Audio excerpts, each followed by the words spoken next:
നമസ്കാരം. മലയാളി വാർത്ത ഇൻസൈഡിലേക്ക് സ്വാഗതം. UDFന് തീയിട്ട് കഴുക്കോലൂരി കയ്യിൽ വെച്ച് പ്രതിപക്ഷ നേതാവ് VD സതീശൻ. വെടക്കാക്കി തനിക്കാക്കുന്ന തനി നെറികെട്ട കളി സതീശൻ പുറത്തെടുക്കുന്നു. കൊച്ചി കോർപ്പറേഷൻ മേയർ കസേരയ്ക്ക് നടക്കുന്ന ഇടിനാശത്തിൽ സതീശൻ ലക്ഷ്യം വെച്ച ചില പ്ലാനുകളുണ്ട്.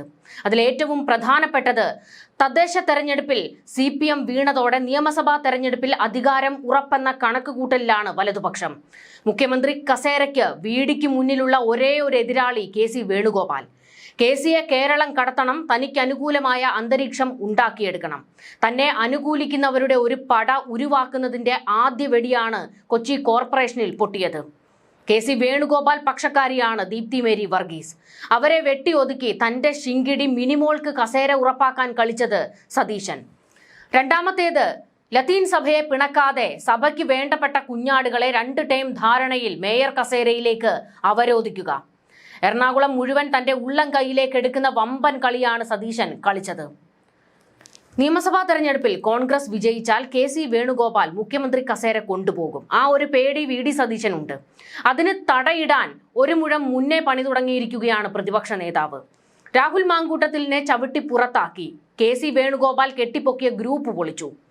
പാർട്ടിയിൽ നിന്ന് തന്നെ രാഹുലിനെ തൂത്തെറിഞ്ഞ സതീശന് മുന്നിൽ ഇനിയുള്ള വെല്ലുവിളി ഷാഫി പറമ്പിലാണ്. ഷാഫിയെയും ചവിട്ടി ഒതുക്കാനുള്ള നീക്കങ്ങൾ ഇപ്പോൾ ഗ്രൂപ്പിൽ കോൺഗ്രസിൽ സജീവമാണ്. നിയമസഭയിൽ സതീശന്റെ കളി പൊളിക്കാൻ ഷാഫി കരുത്തനായി കളത്തിലിറങ്ങും എന്നുള്ളത് ഉറപ്പാണ്. ഷാഫിയുടെ അനുയായികളെ കൂടുതൽ പദവികളിലേക്ക് എത്തിക്കാനുള്ള ഒരു നീക്കവും തുടങ്ങിയിട്ടുണ്ട്. ഇതിലും വലിയ കൂട്ടയടി ഇനി വരാനിരിക്കുന്നതേ ഉള്ളൂ. കൊച്ചി കോർപ്പറേഷൻ മേയർ സ്ഥാനത്തെ ചൊല്ലി കോൺഗ്രസിനുള്ളിൽ ഇപ്പോൾ ഗ്രൂപ്പ് പോര് രൂക്ഷമായിരിക്കുകയാണ്. മേയർ നിർണയത്തിൽ അതൃപ്തി പരസ്യമാക്കി KPCC general secretary Deepthi Mary Varghese രംഗത്തെത്തിയതോടെയായിരുന്നു പൊട്ടിത്തെറിയുടെ തുടക്കം. ഇനി മേയർ സ്ഥാനത്തേക്കില്ല എന്നാണ് ദീപ്തിയുടെ നിലപാട്. തന്നെ മത്സരിപ്പിക്കാൻ മുൻകൈയെടുത്തത് സതീശനാണ്. ആ സതീശൻ തന്നെ തന്റെ കാലുവാരി എന്ന് ദീപ്തി മേരി വർഗീസ് പച്ചയ്ക്ക് വിളിച്ചു പറയുകയാണ്. കൊച്ചി മേയർ ആകാം എന്ന് കരുതിയല്ല താൻ രാഷ്ട്രീയ പ്രവർത്തനം തുടങ്ങിയതെന്ന് ദീപ്തി മേരി വർഗീസ് തുറന്നടിക്കുന്നു. ഇതിനിടെ AICC general secretary KC Venugopal നേരിട്ട് വിളിച്ച് ദീപ്തിയോട് അനുനയ നീക്കങ്ങൾ നടത്തിയതായിട്ടാണ് വിവരങ്ങൾ. അപാകതകൾ ഉണ്ടായിട്ടുണ്ടെങ്കിൽ പാർട്ടി വേദികളിൽ ചർച്ച ചെയ്യാം. പാർട്ടി തീരുമാനം അംഗീകരിക്കണമെന്നും നിയമസഭാ തെരഞ്ഞെടുപ്പിൽ അംഗീകാരം വരുമെന്ന് ഉറപ്പു നൽകിയതായിട്ടാണ് വിവരങ്ങൾ പുറത്തുവരുന്നത്. ദീപ്തി മേരി വർഗീസിന്റെ പേരായിരുന്നു ഏറ്റവും കൂടുതൽ മേയർ സ്ഥാനത്തേക്ക് ഉയർന്നു കേട്ടത്. പരിഗണിക്കപ്പെട്ട 3 പേരിൽ 2 പേർക്ക് മേയർ സ്ഥാനം വീതം വയ്ക്കാൻ തീരുമാനിച്ചപ്പോൾ മുൻഗണനാ ലിസ്റ്റിൽ ആദ്യമുണ്ടായിരുന്ന ദീപ്തി മേരി വർഗീസ് പുറത്തായി. ഇത് സഭയുടെ ആവശ്യപ്രകാരം സതീശൻ നടപ്പാക്കി കൊടുത്തു എന്നുള്ള വിമർശനം ഇപ്പോൾ വരുന്നുണ്ട്. മിനിമോളും ഷൈനി മാത്യുവും മേയർ പദം പങ്കിടുമെന്നാണ് ഔദ്യോഗിക പ്രഖ്യാപനം വന്നിരിക്കുന്നത്. ആദ്യത്തെ 2.5 വർഷം മിനിമോളും പിന്നീടുള്ള 2.5 വർഷം ഫോർട്ട് കൊച്ചി ഡിവിഷനിൽ നിന്ന് വിജയിച്ച ഷൈനി മാത്യുവും മേയറാകും. ഡെപ്യൂട്ടി മേയർ പദവിയും വീതം വയ്ക്കും. ദീപക് ജോയി ആദ്യം ഡെപ്യൂട്ടി മേയറാകും. KVP കൃഷ്ണകുമാർ 2.5 വർഷത്തിന് ശേഷം ഡെപ്യൂട്ടി മേയറാകും.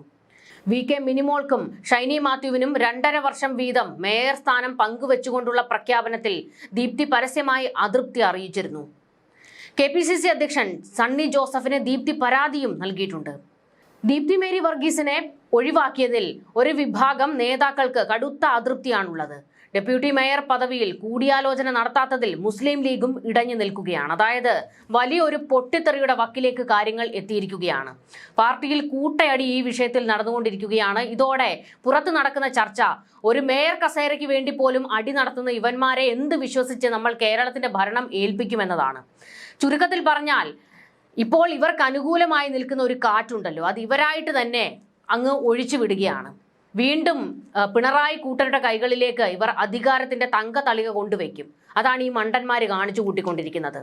3 മേയർ സ്ഥാനാർത്ഥികളുടെയും പിന്നിൽ പാർട്ടിയിലെ ഓരോ വിഭാഗം നേതാക്കളും അണിനിരന്നതാണ് തീരുമാനമെടുക്കുന്നതിന് വലിയ ബുദ്ധിമുട്ടും പോരും ഉണ്ടാക്കിയത്. സാമുദായിക പരിഗണനകളും സമ്മർദ്ദങ്ങളും തീരുമാനങ്ങൾക്ക് പിന്നിലുണ്ടായെങ്കിലും ഏറെ നിർണായകമായത് പാർട്ടി കൗൺസിലർമാരുടെ തീരുമാനമാണ്. കോൺഗ്രസ് സീനിയർ നേതാവ് N വേണുഗോപാൽ, UDF ജില്ലാ chairman Dominic Presentation, DCC president Muhammad Shiyas എന്നിവർ കോൺഗ്രസ് കൗൺസിലർമാർ ഓരോരുത്തരെയായി വിളിച്ച് അഭിപ്രായം തേടി. അതായത് കുത്തിത്തിരിപ്പുണ്ടാക്കി, അഭിപ്രായം തേടിയതൊന്നുമല്ല. ഷൈനി മാത്യുവിനെ 21 പേരും മിനിമോളെ 17 പേരും പിന്തുണച്ചു എന്നാണ് പാർട്ടി വൃത്തങ്ങൾ നൽകുന്ന സൂചന. എന്നാൽ ദീപ്തി മേരി വർഗീസിന് പിന്തുണ കുറവായിരുന്നു എന്നും പറയുന്നുണ്ട്. എന്നാൽ ഇപ്പോൾ പുറത്തേക്ക് വരുന്ന പോരിന്റെ കാരണം ദീപ്തിയെ തഴഞ്ഞതിലാണ്. പിന്നെ എങ്ങനെയാണ് ഷൈനി മാത്യുവിനെയും മിനിമോളെയുമാണ് എല്ലാവരും പിന്തുണച്ചത് എന്ന് ഇപ്പോൾ പ്രതിപക്ഷ നേതാവിന്റെ കൂട്ടർ പറയുന്നത്? പാർട്ടി കോർ കമ്മിറ്റിയിലാണ് മിനിമോളെ മേയറാക്കാൻ തീരുമാനമുണ്ടായത്. പ്രതിപക്ഷ നേതാവ് വി.ഡി. സതീശന്റെയും DCC പ്രസിഡന്റിന്റെയും അംഗീകാരവും ഇതിനുണ്ടായിരുന്നു. അതായത് പിന്നിൽ കളിച്ചത് മുഴുവൻ വി.ഡി. സതീശൻ. തന്റെ ആളുകളെ പരമാവധി എവിടെയെല്ലാം തള്ളിക്കയറ്റാമോ അവിടെയെല്ലാം തള്ളിക്കയറ്റാൻ പണി തുടങ്ങിയിരിക്കുകയാണ് വി.ഡി. സതീശൻ. കൂടുതൽ കൗൺസിലർമാരുടെ പിന്തുണയുള്ള തന്നെ രണ്ടാം ടൈമിലേക്ക് പരിഗണിക്കുന്നതിലെ പ്രതിഷേധം ഇതിനിടെ ഷൈനി അങ്ങ് പൊട്ടിച്ചു. നേതാക്കളെയാണ് ഈ പരിഭവം അറിയിച്ചത്. മേയർ സ്ഥാനം താല്പര്യമില്ലെന്നും കൗൺസിലറായി തുടരാമെന്നും അവർ പറഞ്ഞുവെങ്കിലും ടേം വ്യവസ്ഥ രേഖാമൂലം പ്രഖ്യാപിക്കാമെന്ന് അറിയിച്ചതോടെ ഇതിന് ഷൈനി മാത്യു വഴങ്ങുകയായിരുന്നു. നേതാക്കൾ എടുത്ത തീരുമാനം അംഗീകരിക്കുന്നുവെന്ന് പിന്നീട് ഷൈനി പ്രതികരിച്ചു. 2015 UDF അധികാരത്തിൽ വന്നപ്പോൾ അവസാന 2.5 വർഷം ഷൈനിയെ മേയറാക്കാമെന്ന് ധാരണയുണ്ടായെങ്കിലും അത് നടപ്പായില്ല. രേഖാമൂലം തീരുമാനമില്ലാതിരുന്നതാണ് കാരണം. കോർപ്പറേഷനിൽ പാലാരിവട്ടം ഡിവിഷന്റെ പ്രതിനിധിയാണ് മിനിമോൾ. ദീപ്തിയെ തഴഞ്ഞതിൽ പാർട്ടിയിൽ വലിയ എതിർപ്പാണ് ഇപ്പോൾ ശക്തമായിരിക്കുന്നത്. ദീപ്തിയെ പുകച്ചു പുറത്തു ചാടിക്കാൻ, വെട്ടിയൊതുക്കാൻ കളിച്ചവർ ഇപ്പോൾ പെട്ടിരിക്കുകയാണ്. കൊച്ചി കോർപ്പറേഷൻ മേയർ തെരഞ്ഞെടുപ്പുമായി ബന്ധപ്പെട്ട തർക്കങ്ങളിൽ പ്രതിപക്ഷ നേതാവ് വി.ഡി. സതീശനെതിരെ വലിയ വിമർശനങ്ങളുമായി പല നേതാക്കളും രംഗത്തേക്ക് വന്നിട്ടുണ്ട്. മാത്യു കുഴൽനാടനും ചില ബോംബുകൾ എടുത്തിട്ട് അങ്ങ് പൊട്ടിച്ചിട്ടുണ്ട്. മാത്യു കുഴൽനാടനും രംഗത്ത് വരുമ്പോൾ തെളിയുന്നത് എങ്ങനെയാകും ഇനി കോൺഗ്രസിന്റെ നിയമസഭാ കക്ഷി നേതാവിനെ തെരഞ്ഞെടുക്കുക എന്നതാണ്. മാനദണ്ഡം ഭൂരിപക്ഷമെങ്കിൽ അത് എല്ലായിടത്തും വേണമെന്ന് വി.ഡി. സതീശനെതിരെ ആഞ്ഞടിച്ച് മാത്യു കുഴൽനാടൻ വ്യക്തമാക്കിയിരിക്കുന്നത്. മേയർ സ്ഥാനത്തേക്ക് ദീപ്തി മേരി വർഗീസിനെ പരിഗണിക്കാതിരുന്നതിലാണ് മാത്യു കുഴൽനാടൻ പൂർണ്ണമായും അതൃപ്തി രേഖപ്പെടുത്തിയിരിക്കുന്നത്. തീരുമാനങ്ങൾ എടുക്കുന്നതിനുള്ള മാനദണ്ഡം ഭൂരിപക്ഷമാണെങ്കിൽ ഇനി അങ്ങോട്ട് എല്ലാ കാര്യങ്ങളിലും അതുതന്നെയാകണം പിന്തുടരേണ്ടത് എന്നാണ് കുഴൽനാടൻ തുറന്നടിച്ചിരിക്കുന്നത്. ഇതൊരു നയപ്രഖ്യാപനവും കൂടിയാണ്. നിയമസഭയിൽ കോൺഗ്രസ് അധികാരത്തിലെത്തുമ്പോഴും ഈ രീതി പിന്തുടരാമെന്ന നയപ്രഖ്യാപനം. വി.ഡി. സതീശനെ പ്രതിപക്ഷ നേതാവാക്കിയത് ഭൂരിപക്ഷം മാനിച്ചല്ല. അന്ന് പല മാനദണ്ഡങ്ങളാണ് പരിശോധിച്ചത്. ദീപ്തിയെ മേയറാക്കുമെന്ന പൊതുവികാരം സൃഷ്ടിച്ചാണ് കോൺഗ്രസ് കൊച്ചിയിൽ പ്രവർത്തിച്ചത്, അധികാരം പിടിച്ചതും വലിയ വിജയവും നേടി. ഇതിന് പിന്നാലെയാണ് KPCC ജനറൽ സെക്രട്ടറിയായ ദീപ്തിയെ അങ്ങ് ഒഴിവാക്കിയത്. അങ്ങനെ വരുമ്പോൾ നിയമസഭാ കക്ഷി നേതാവിനെ ഇനി തെരഞ്ഞെടുക്കുമ്പോൾ ഭൂരിപക്ഷം മാനദണ്ഡമാക്കാമെന്ന് തിരിച്ചടിക്കുകയാണ് KC പക്ഷത്തിലെ പ്രമുഖനായ കുഴൽനാടൻ. ഫലത്തിൽ AICC ജനറൽ സെക്രട്ടറിയായ KCയെ മുഖ്യമന്ത്രി പദത്തിലേക്ക് ഉയർത്തിക്കൊണ്ട് വരുമെന്ന് പറയാതെ പറയുകയാണ് KC വിഭാഗത്തിലെ പ്രമുഖനും. ഇതോടെ വി.ഡി. സതീശന്റെ മുഖ്യമന്ത്രി കസേര മോഹത്തെ ഭൂരിപക്ഷം ഉയർത്തി വെട്ടുമെന്ന് തന്നെ പറയുകയാണ് കുഴൽനാടൻ.